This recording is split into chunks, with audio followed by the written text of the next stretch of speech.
پښتونخوا ټي وي ګرانو کتونکو السلام علیکم.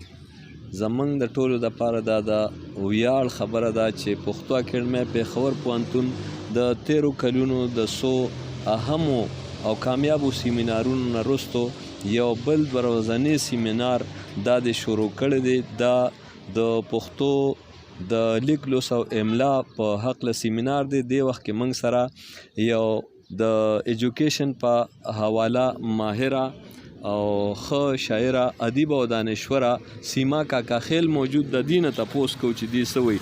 سیما کاکا خیل السلام علیکم. وعلیکم السلام.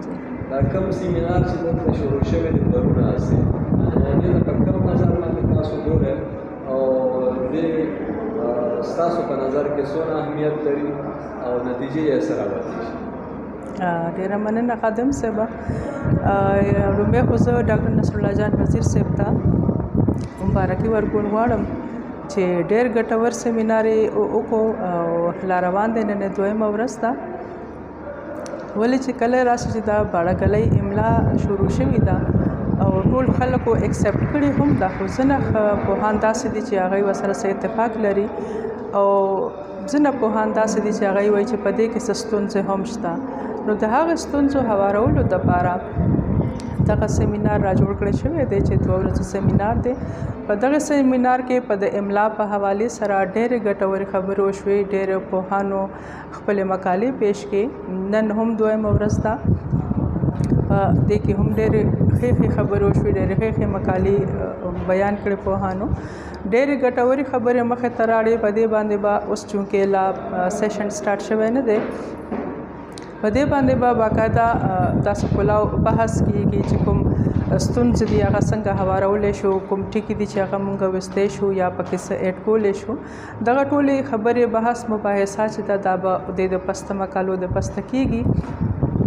نو یقینا چې دا ډېر بهتریا دپاره چې دی نو دا یو ګټور قدم دی چې مونږ ټولو ملګرو چې دی اوچت کړی دی. نصرالله جان وزیر صاحب دا ټول ملګري راغوښتي دي د دغه کار دپاره چې دا املا چې دا یوه شي زمونږ دا رسم الخط زمونږ ټیکسټ کتابونه کې اکثر املا غلطه ده. ولې چې ما په خپله کتابونه ریویو کړي دي، په هغې کې دا ستونزې مونږ ته مخې ته راغلي دي چې یو ټکی مونږ یو شان لیکو، بل زمونږ پوهان دي مشران دي هغه وایي چې نه دا ټکی به داسې نه لیکئ، دا به داسې لیکئ.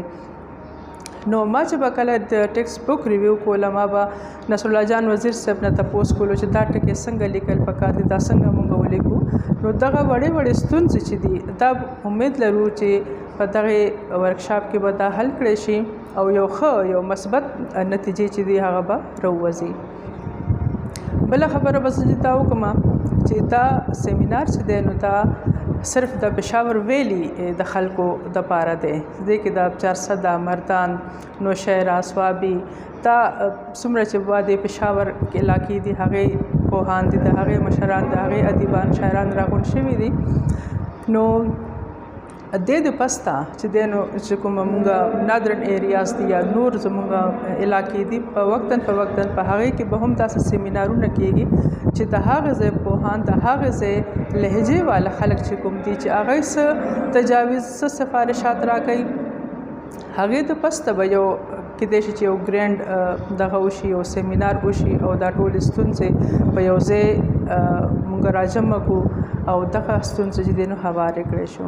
دغه سیمینار کې چې څومره مقالې چا وویلې په دې ته به یو کتابي پکار ده چې یو کتابي شکل ورته ورکړی شي چې ټول خلک چې څومره سټوډنټان دي، طالب علمان دي، استادان دي، د پښتو ښوونکي دي، پوهان دي، شاعران دي، ادیبان دي چې هغه د دې املا، د دې لیک لوست، د دې سفارشاتو، د دې تجاویزو او د دې د نتیجو نه خبر شي چې په دغه سیمینار کې څه وویلی شو او د دې څه نتیجې راووتې.